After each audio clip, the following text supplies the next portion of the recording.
Hi, I'm Carrie, and I'm an academic advisor here in the Office of Academic Advising at Southeast Missouri State University. I'm here to go through a few slides with you to talk about the academic advising process and to also give a short tutorial on how to access various resources in the portal. So you may want to have your portal logged in so you can follow along later on in the presentation. And I'll be sharing my screen.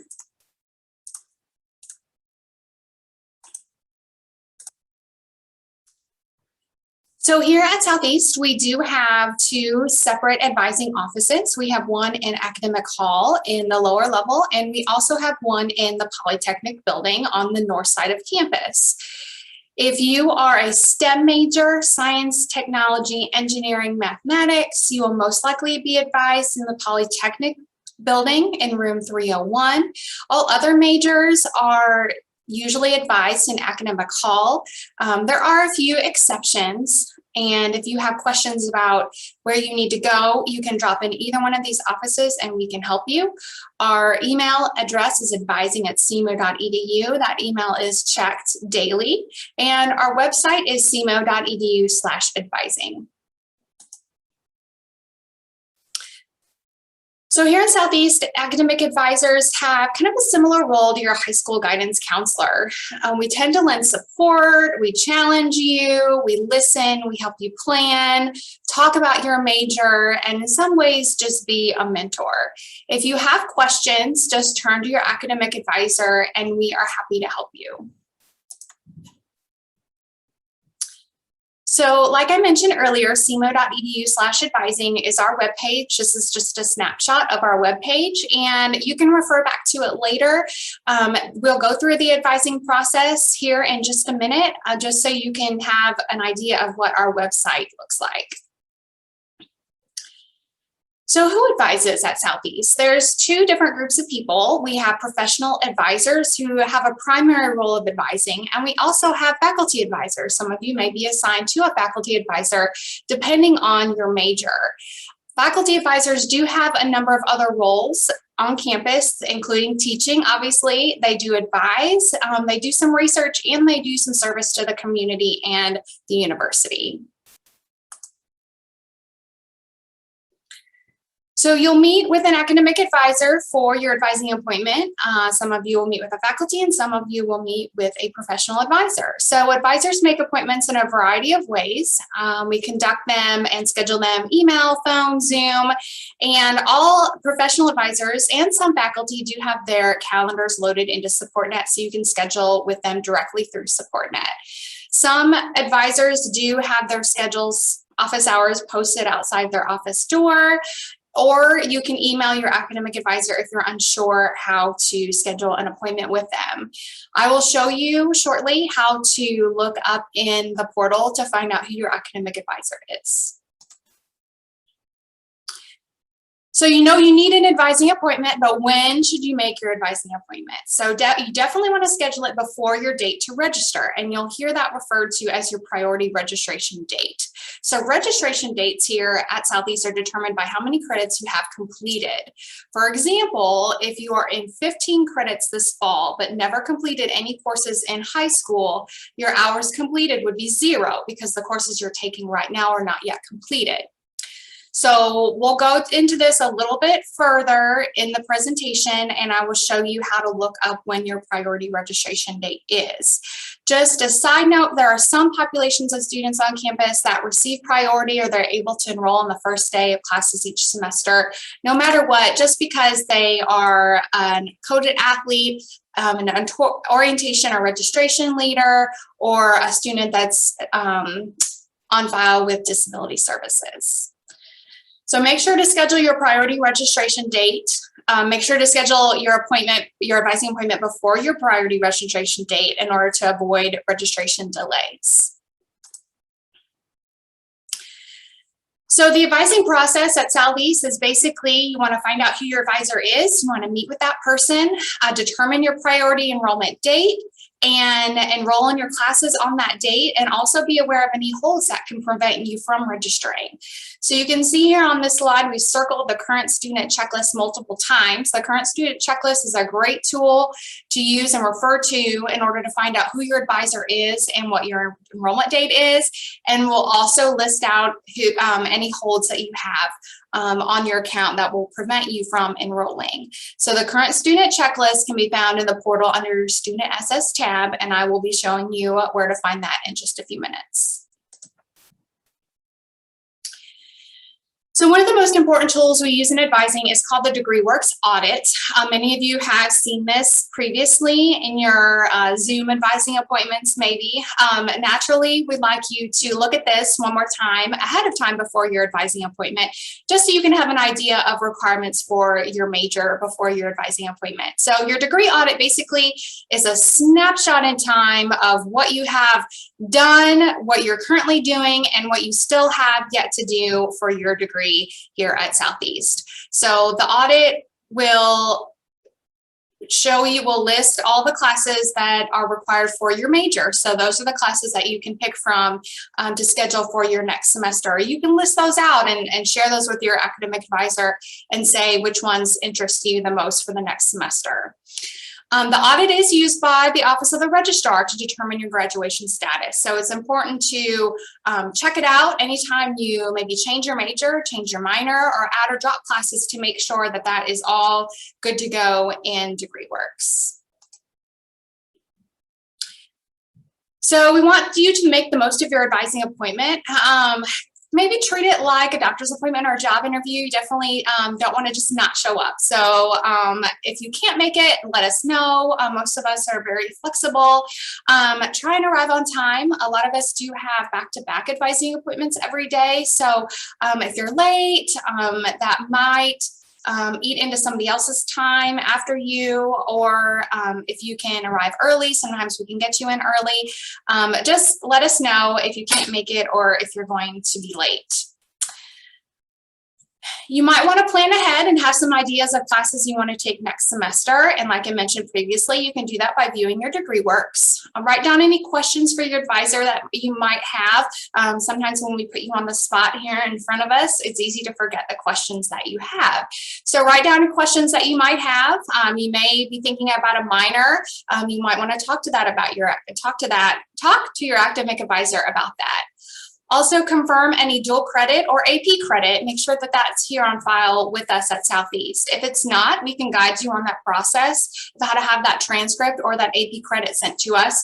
We definitely want to know if there's something that you have taken that's not showing up here, because we don't want you to take the same class twice. And also let us know if you plan on taking summer classes elsewhere, possibly at a community college back home. We have a transfer course conversion table that we can show you how classes from another school will transfer in here so you can take the correct class. So during your advising appointment, one of the things you'll get from your advisor is your alternate PIN number. So this is a 4 or 6-digit number that allows you to get into our course registration system. It's only good for one semester at a time, so you'll get a new one every semester, a new PIN for fall, spring, and summer registration.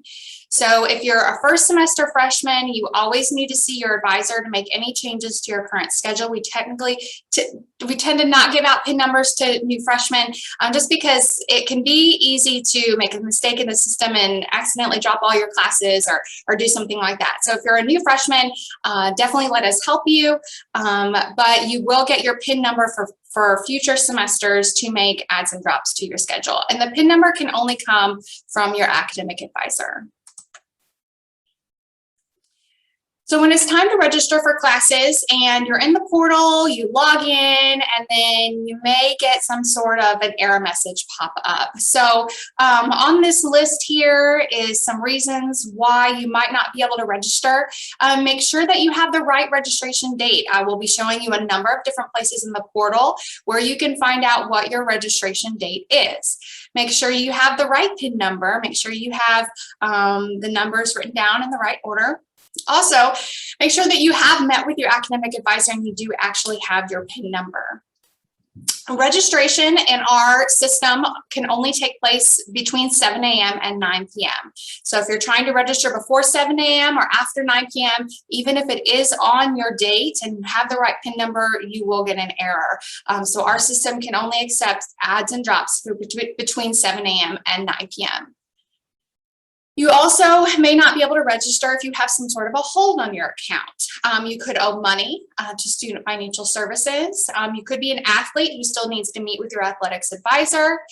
You could be somebody who hasn't yet completed the My Student Body assignment, or if you have a TB test where you've answered yes to some of those questions, or you have an incomplete TB test, you could be flagged. So we will be looking at DegreeWorks and your current student checklist to find out where you can view if you have any holds on your account. So you can take care of those before you register. So we have academic advisors and career counselors or career advisors here on campus as well. So academic advisors are the ones that we help you make decisions about course selection related to your major and connect you with resources related to your major. So your academic advisor will meet with you every semester to determine class scheduling for the next semester, and even more often if needed. Many students email their academic advisors a number of times each semester, and that's totally fine. If you're an undecided major or an exploratory major, the career counselors, they can meet with you one-on-one, in person, or via Zoom. They assist you with finding what your career path would be by identifying majors and that match up with your area of interest. So if you're an exploratory student, your academic advisor may suggest you see a career counselor to kind of narrow down some of your areas of interest. If you're completely unsure of your major, or if you want to change it, definitely talk to a career counselor. They are located in Academic Hall 057. That's in the lower level, the same office as academic advising. You can email them to schedule at careerservices@cmo.edu or visit their website at cmo.edu/careers. Career Services also provides the clothing closet. So if you need professional attire for an event or an interview, we have lots of nice suits and dresses and ties in the office free of charge. They put on career fairs and career expos every semester. They also have a professional photographer who comes in and who will take professional headshots for free for students. They hold mock interviews, and we also have an etiquette dinner each fall.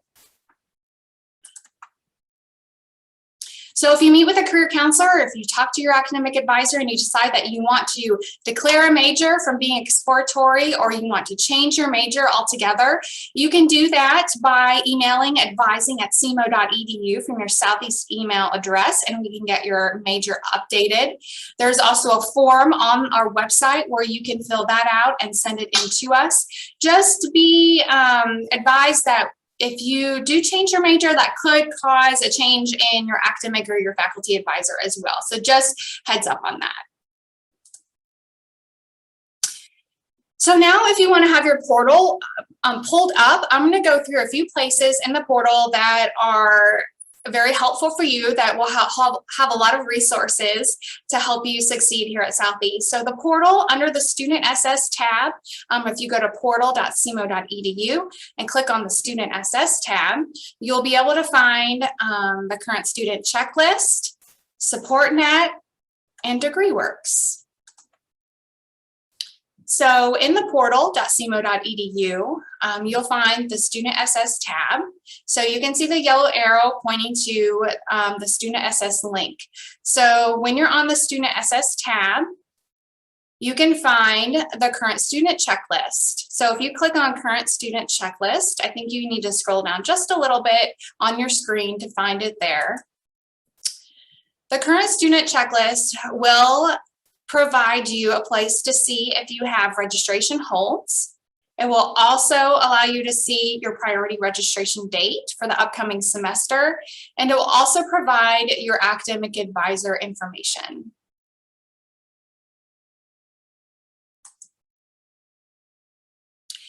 Next, you can find your DegreeWorks audit by clicking on DegreeWorks Student. The yellow arrow there is pointing to where you will need to click on. That's just to the left of where the current student checklist was. So DegreeWorks, like we mentioned before, is going to have a lot more information that is what is listed on the screen. This is just a screenshot of what the top of your DegreeWorks looks like. But if you've clicked on your DegreeWorks, then the top of your screen should look very familiar to what you're looking at now on my screen. So you'll be able to find your academic advisor. The yellow arrow there is pointing to your advisor. Just a handy tip, you can actually click on your advisor's name within your degree audit and send them an email directly from there.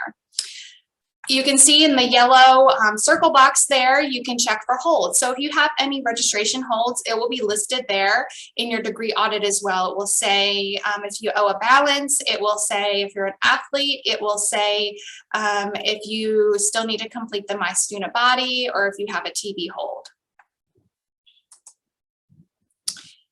So SupportNet is a system that we have on campus. It's a new technology that we have. It's your one-stop access to connect to people and services here on campus that can help you.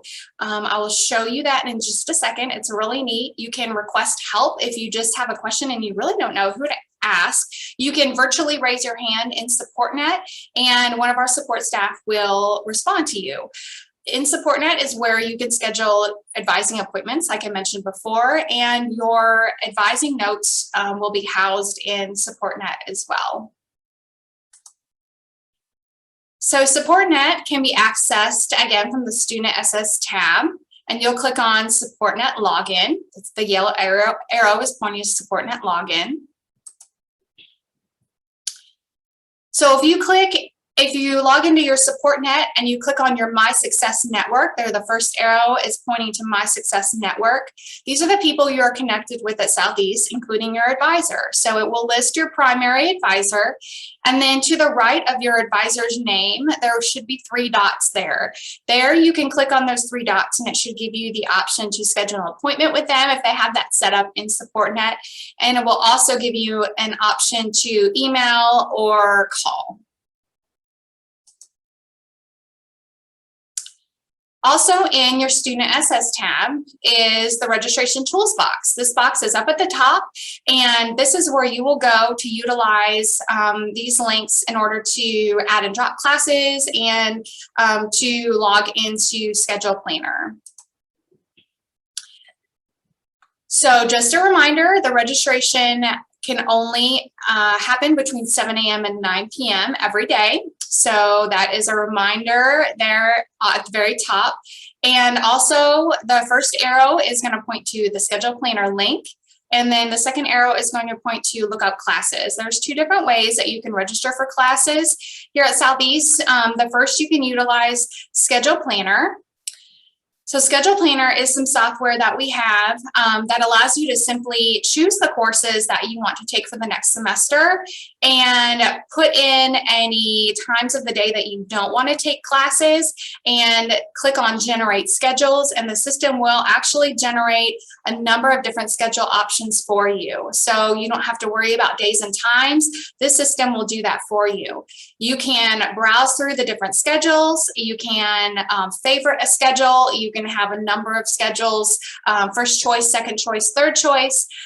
Where you can place your schedule in your registration cart, and then you can check out using your PIN number on your registration date.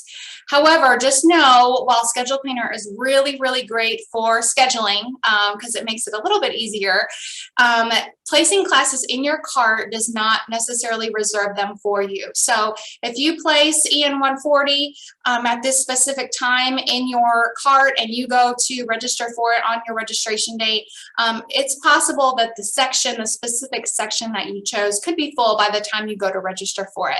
So it's a good idea to have a couple backup plans also saved in your Schedule Planner just in case you go to register and something that you've chosen is full.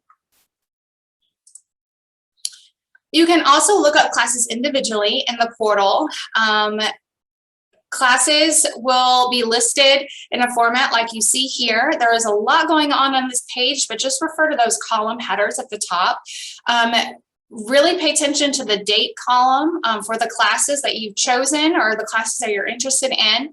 That will indicate if the class is a first or a second week. Okay, so you can see the arrow in the middle of the page is pointing to a class that has a start date of October 18th and an end date of December 17th. That would be a fall second 8-week course. If you're looking at spring registration, a first 8-week course would be a January through March, and a second 8-week course would be a March through May.